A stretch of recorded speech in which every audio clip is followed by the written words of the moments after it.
अज़ान है, नमाज भी है, मस्जिद भी, लेकिन बस दूर दूर।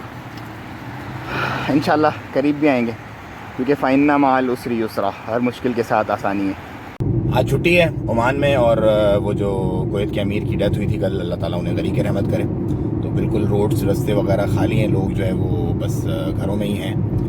और ये बेसिकली खैर का इलाका है, बहुत ज़्यादा बिजी होता है, हर तरफ गाड़ियाँ गाड़ियाँ होती हैं, बिल्कुल मतलब समझ लें कि पार्किंग भी नहीं मिलती इसमें, बहुत मुश्किल से मिलती है, लेकिन आज बिल्कुल खाली है। और ये है मस्कत का सबसे अच्छा दवार, बुर्ज सावा।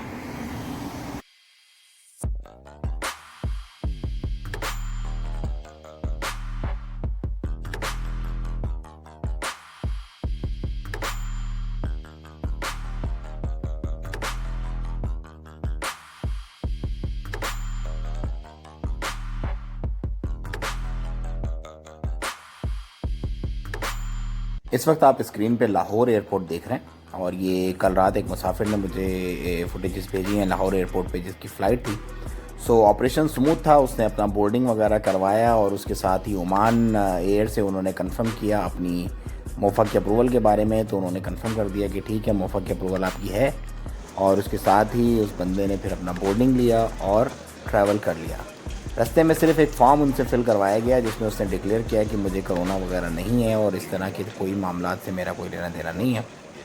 तो कल से फिर एयरपोर्ट हो जाएगा ओपन, और जितने भी लोग अब ट्रैवल कर रहे हैं उन्हें तो मैं ये रेकमेंड करूँगा कि अपनी ऑनलाइन चेक इन वगैरह करें सारी, ताकि उनको एयरपोर्ट पे मसला ना हो। और सबसे बड़ी बात यह है कि फ़ोटो कॉपीज़ जिन जिन चीज़ों की आपको करवानी है वो आप करवा के साथ लाएँ, क्योंकि फ़ोटो कॉपीज़ वाले पे बहुत ज़्यादा रश होती है, और आपको खड़े खड़े तकरीबन कोई आधा पौना घंटा निकल जाता है, लाहौर एयरपोर्ट पे भी और कराची एयरपोर्ट पे भी।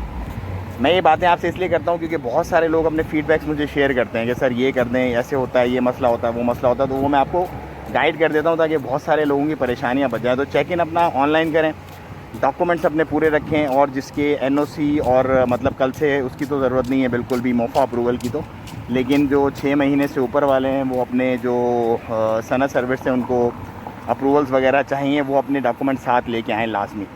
तो उम्मीद है कि इंशाल्लाह आपका सफ़र कैसा होगा। आप अब जो सफ़र कर रहे हैं, जितने भी लोग कल या आने वाले दिनों में, अपने एक्सपीरियंस कमेंट सेक्शन में शेयर कीजिएगा, ताकि और बहुत सारे लोगों की सपोर्ट हो सके और उनको पता चल जाए कि 1 अक्टूबर के बाद जो सफ़र होगा उसमें और 1 अक्टूबर से पहले वाले सफ़र में क्या फ़र्क था।